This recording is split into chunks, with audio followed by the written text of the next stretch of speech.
అయ్యో కర్రీలో ఒక గుడ్డే ఉంది. అమ్మ ఒకటే ఉండినట్టుంది.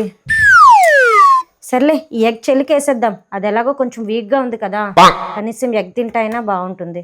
మనం గ్రేవీతో అడ్జస్ట్ అయిపోదాం. చెల్లి లంచ్ టైం అయిందిరా.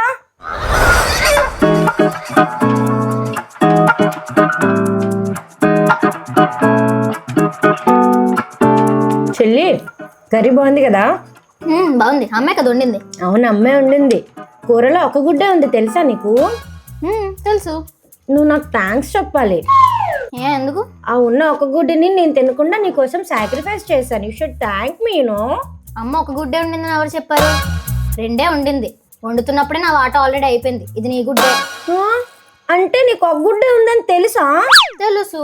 అంటే నీ గుడ్డు నువ్వు తినేసినప్పుడు ఇది నా గుడ్డు అని తెలిసినప్పుడు వడ్డించినప్పుడే చెప్పాలి కదా. అలా చెప్తే నువ్వు నాకు గుడ్డు ఇవ్వవు కదా, అందుకే చెప్పలేదు. నాకు అనవసరం, నా గుడ్డు నాకు ఇచ్చే. అది నీ గుడ్డు కాదు, కోడి గుడ్డు. మూసుకొని నన్ను మోసం చేసి గుడ్డు తీసుకుందే కాకుండా నన్ను మూసుకోమంటావా రౌడీ?